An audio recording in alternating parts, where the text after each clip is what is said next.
नमस्ते दोस्तों, कैसे हैं आप सब। स्वागत है आप सबका हमारे इस यूट्यूब चैनल पर। आज मैं आपके लिए एक वीडियो लेकर आया हूं जिसमें आपको बहुत कुछ जानने को मिलेगा।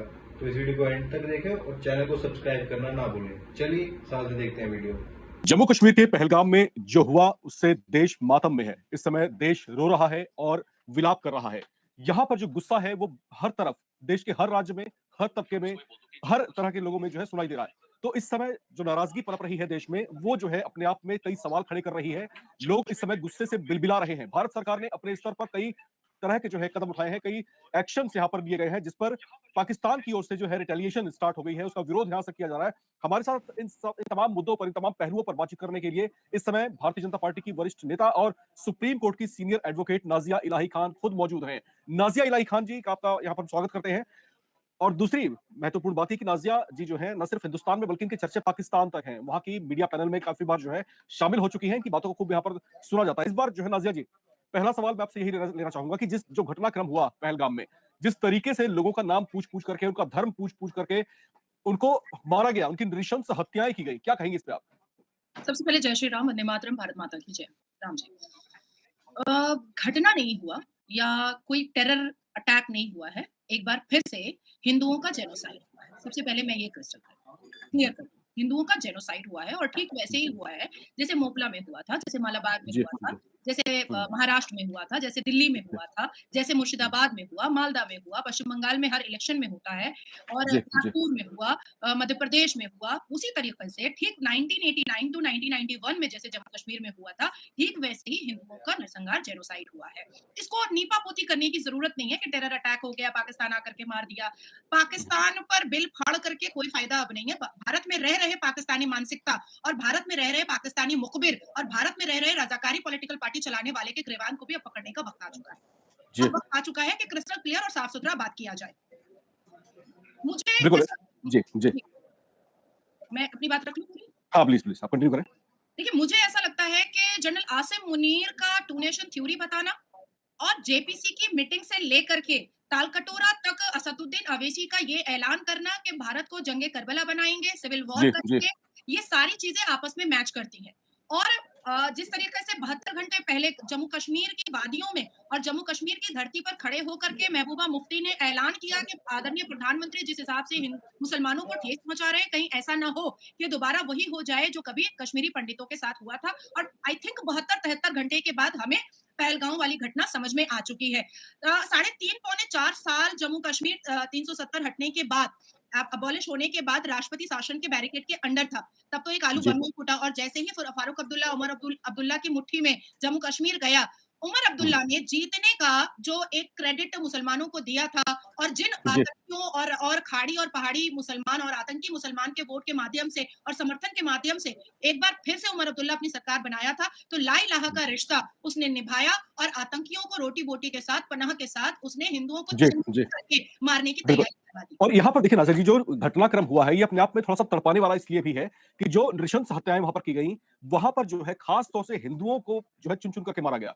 पहले कन्फर्म किया कि तुम हिंदू हो कि मुसलमान हो। जब कोई व्यक्ति बोलता है कि मैं हिंदू हूँ, तो उसको वहाँ पर तड़ाक से गोली मार दी जाती है। जब कोई व्यक्ति बोलता है मुसलमान हूँ, तो बोलते हैं कि अपना जो है कपड़ा नीचे करो। हमको इस बात की तस्दीक करनी है कि तुम वाक़ई में मुसलमान हो कि नहीं।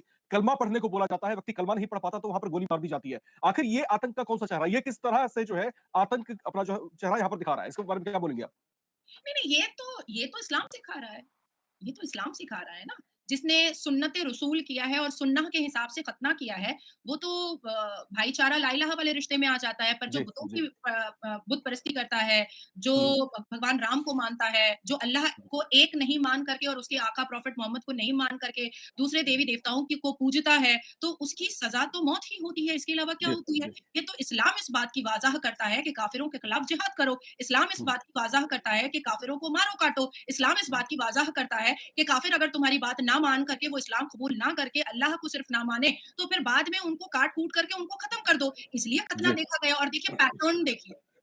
यही सेम पैटर्न मुर्शिदाबाद में, मालदा में, यही सेम पैटर्न बांग्लादेश के हिंदुओं के साथ, और यही सेम पैटर्न 1989 जी, से 1991 तक में भी लश्कर तैयबा, यासीन मलिक और हिजबुल मुजाहिदीन और जैश ए मोहम्मद ने किया था। पर उस जी, वक़्त जी, इतने वोकल चेहरे नहीं थे, इतनी ऊँची आवाज़ नहीं थी, इतने प्लेटफ़ॉर्म नहीं थे, तो चीज़ें सामने नहीं आती थी। लेकिन अब सामने आ रही हैं और कई ऐसे चित्र भी सामने आ रहे हैं, कई ऐसे लोग भी जी, सामने आ रहे हैं कि उस वक़्त भी खतना देखा गया था मुर्शिदाबाद में। जी, जी, पिता और पुत्र जो दलित परिवार से आते थे, उनको क्यों घर से निकाल कर के मारा गया? वो तो भगदड़ में नहीं थे।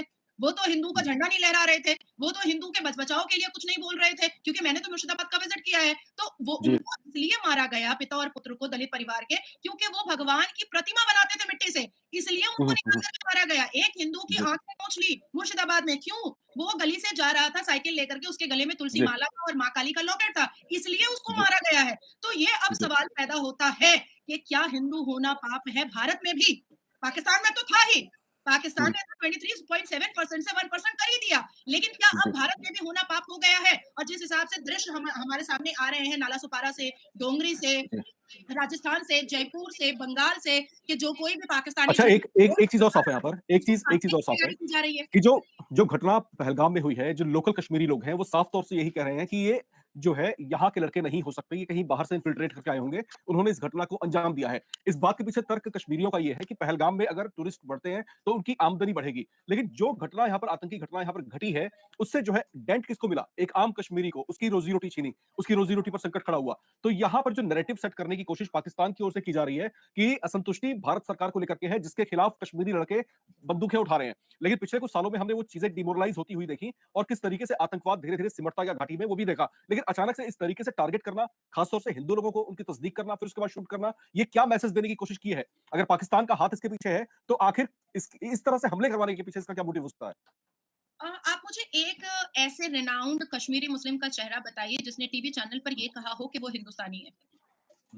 जी, एक ऐसा मुसलमान कश्मीरी का स्टेटमेंट दिखाइए जिसने पाकिस्तान के खिलाफ हम बहुत स्ट्रिक्ट एक्शन ले, इस पर उसने भी अनुमति और उसने भी एक्सेप्टेंस ज़ाहिर किया हो। जी, चाहे वो नॉर्मल कश्मीरी मुसलमान हो, चाहे वो जी, बहुत जी, रिनाउंड फेस हो। यहाँ तक कि जी, एक कश्मीरी मुस्लिम जो बहुत ही पढ़ा लिखा है, उसने तो साफ कहा जी, कि हमारी अज़ानों पे पाबंदियाँ लगाई जा रही हैं, हमारी नमाज़ों पर पाबंदियाँ लगाई जा रही हैं, हमें जी, जी, टूरिज़्म से कोई लेना-देना नहीं है, हमें किसी भी चीज़ से कोई लेना-देना नहीं है। हमारे इस्लाम के ऊपर जो पाबंदियाँ लगाई जा रही हैं, हमारे इस्लाम के रिचुअल्स पर जो पाबंदियाँ लगाई जा रही हैं, हम उसके बारे में बात करेंगे, हम किसी और चीज़ के बारे में बात जी। नहीं करेंगे। दूसरी हुँ, चीज़ हुँ, मैं आपको बताना चाहती हूँ कि जब खच्चर चलाता है, तो ₹200 ₹300 मिलता है, लेकिन जब गोली जी, चलाता है, तो दुबई हुँ, और अबू धाबी में बंगला मिलता है। जी, जी, जब टूरिस्ट को खरगोश दिखाता है और मोर दिखाता है, तो ₹100 और ₹500 मिलता है, लेकिन जब जी, पत्थर चलाता है, तो 2-2 लाख रुपए मिलते हैं। जब हुँ, तिरंगा झंडा लहराता है, तो मातृभूमि के पक्ष में काम करता है, जिसमें कोई फ़ायदा नहीं है। लेकिन जब फायर जला करके हिंदुओं को डराता है, तो करोड़ों रुपए का फ़ायदा होता है और बड़े-बड़े जो टेररिज़्म ऑर्गनाइज़ेशन के बड़े-बड़े सरपरस्त हैं, उनका हाथ सर पर बिल्कुल, बिल्कुल। और यहाँ पे देखिए एक जो आसिम मुनीर जो हैं, उनको खास तौर से यहाँ पर कहना चाहूँगा मैं, अब मुझे क्षमा कीजिए अगर मैं कह रहा हूँ इस बात को। ये पाकिस्तानी सेना प्रमुख है आसिम मुनीर, दोगली बातें उसकी सुन लीजिए आप, किस तरह से वो अपनी बातें कर रखता है और किस तरीके से नैरेटिव सेट करने की कोशिश कर रहा है। उसकी तरफ से एक बयान आता है 2 दिन पहले, उसने ये कहा साफ तौर से कि हिंदुस्तान जो है अगर इस तरह का आक्षेप करता है, इस तरह के एलिगेशंस पुट ऑन करता है पाकिस्तान के ऊपर, तो सबसे पहले उसको अपना जो है सबूत पेश करना चाहिए। हम सबूत के साथ में जो है उसको देखेंगे और जाँच करने की कोशिश करेंगे। ये उसने ऐसी बातें कही। दूसरी महत्वपूर्ण बात ये कि जब 26/11 का आतंकी हमला हुआ था, उस समय भारत सरकार ने प्रॉपर एक डोज़ियर तैयार किया था। उसको भेजा गया था पाकिस्तान। पाकिस्तान सुप्रीम कोर्ट के जो सीजीआई जो चीफ जस्टिस हैं, उन्होंने कहा कि ये तो लिटरेचर है, उठा कर के इसको कूड़े में फेंक देना चाहिए। इस तरह का स्टेटमेंट आता है। मुंबई में जो है इतने लोग मरे, एक बच्ची को गोली लग जाती है, इतना इनसेंसिटिव स्टेटमेंट उस पाकिस्तान की तरफ से आता है और इतने टॉप मोस्ट व्यक्ति की ओर से आता है जिससे ये इस तरह के स्टेटमेंट की एक्सपेक्टेशन नहीं की जा सकती। अब दोबारा से आसिम मुनीर ने वही बात रिपीट की है कि हमको सबूत तो दिखाओ कि हमने हमला करवाया है। आखिर ये किस तरह के सबूत की तस्दीक है? किस तरह का सबूत ये चाहता है? थोड़ा-सा ये बताएँ आप। आसिम मुनीर की खोपड़ी में आखिर है क्या? सेना प्रमुख है पाकिस्तान का, लेकिन इस तरह की ज़ाहिराना बात जो है अगर वो कर रहा है, तो आखिर चल क्या रहा है इसके माइंड में? आपने कहा कि आसिम मुनीर जो है, जनरल आसिम मुनीर जो है, वो पाकिस्तान का सेना प्रमुख है और सेना प्रमुख अपनी स्पीच में कुरान की आयतें पढ़ रहा था। सेना प्रमुख अपनी स्पीच में कुरान की आयतों को पढ़ करके ये तस्दीक कर रहा था कि जी। कभी भी हिंदू मुस्लिम एक नहीं हो सकते हैं, पहली बात।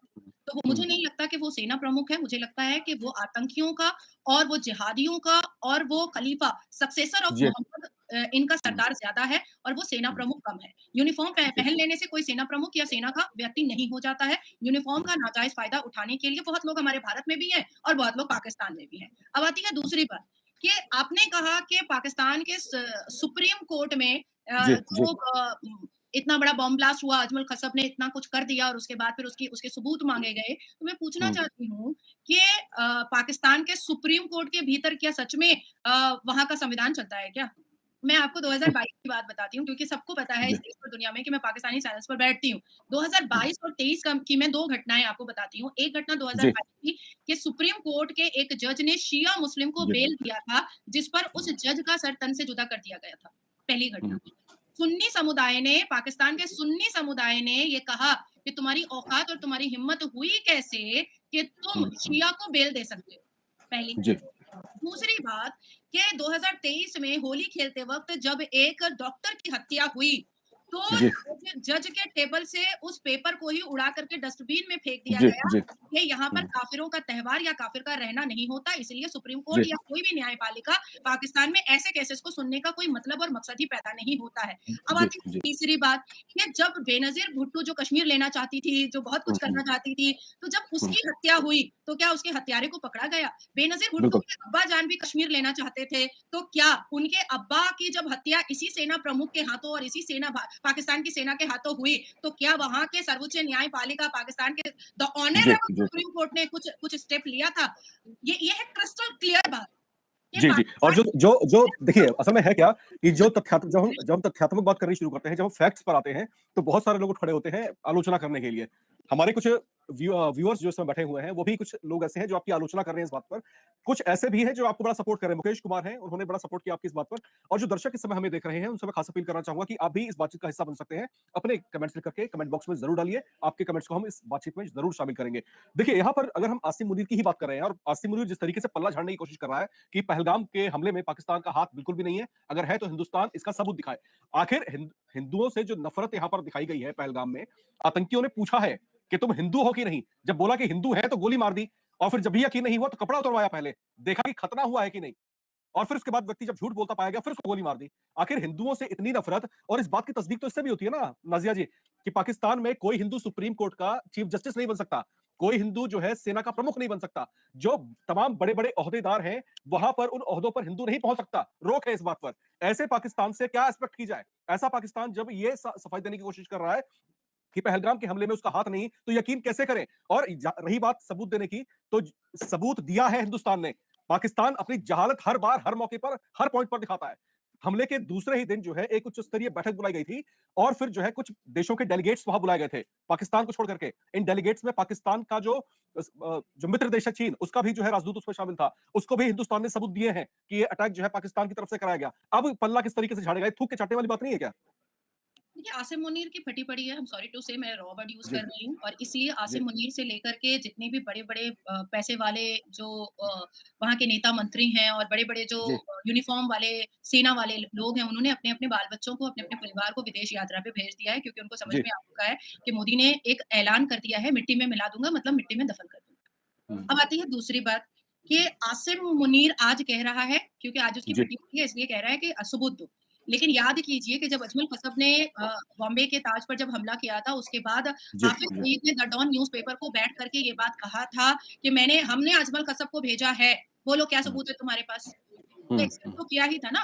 एक्सेप्ट तो जी, हाफिज़ सईद ने खुद अपनी ज़ुबान से किया था और पाकिस्तान कितना बड़ा झुट्टा लुच्चा है, जी, इसलिए क्या ही बात करें, मुझे तो हँसी आ जाती है इन पाकिस्तानियों पर। पूरी दुनिया को कहता रहा उसामा बिन लादेन हमारे पास नहीं है, उसामा बिन लादेन हमारे पास नहीं है। बिल्कुल, आखिर बिल्कुल। अमेरिका ने कहाँ से निकाला? कहाँ से निकाला? पूरी हुँ, दुनिया को अभी कह रहा है कि ज़ाकिर नायक उसके पास नहीं है, ज़ाकिर नायक उसी के पास है। पूरी दुनिया जी, को कह रहा है कि दाऊद इब्राहिम उसके पास नहीं है। पर हर साल हम एक खबर सुनते हैं कि दाऊद इब्राहिम की तबीयत खराब हो गई, दाऊद बिल्कुल। इब्राहिम हॉस्पिटलाइज़ हो गया। ये पूरी दुनिया को बोलता है कि हाफिज़ सईद को हमने जेल में रखा है, पर ऑपरेशन स्कॉर्पियो जो अजित डोभाल जी के माध्यम से हुआ था, उनकी निगरानी में जी, हुआ, जी, कराची में जी। हाफिज़ सईद देखा गया था बंगलो में। और अभी ये बात तो जग ज़ाहिर है कि आतंकवाद का जो एपिसेंटर है, पूरी दुनिया मानती है कि आतंक का जो एपिसेंटर है, एग्ज़ैक्टली वो पाकिस्तान वही है। दुनिया का सबसे पाकिस्तान बड़ा आतंकवादी जो है ओसामा बिन लादेन वहीं पकड़ा जाता है। इसके अलावा जितनी भी बड़ी-बड़ी तंज़ीमें हैं, जितने भी बड़े-बड़े आतंकी संगठन हैं, सबके चीफ जो है पाकिस्तान में सर्वाइव करते हैं। नहीं करते हैं तो बैकडोर सपोर्ट उनको पाकिस्तान से मिलता रहा है। दुनिया ने इस बात को कबूल किया। अब किस मुंह से जो है पाकिस्तान ये बातें कह रहा है, ये वही जाने, क्योंकि आंखों में धूल झोंकने की जो कला है वो पाकिस्तान से बेहतर किसी के पास नहीं हो सकती। दूसरी रही बात कि हिंदुस्तान ने अब रिटेलिएट करना शुरू कर दिया है, क्योंकि जिन 26 मासूमों की यहां पर जान ली गई है पहलगाम में, पहलगाम की जमीन को लाल कर दिया गया गोलियों से छलनी करके, वो आंखों से आंसू निकल रहे हैं लोगों के, लोग जो है रो रहे हैं इस समय, और लगातार जो है ये मांग कर रहे हैं कि पाकिस्तान के खिलाफ जो है सख्त से सख्त कार्रवाई की जाए, सख्त से सख्त जो है पाकिस्तान के अगेंस्ट एक्शन लिए जाए। तो हिंदुस्तान ने जो है रिटेलिएट करना शुरू कर दिया है।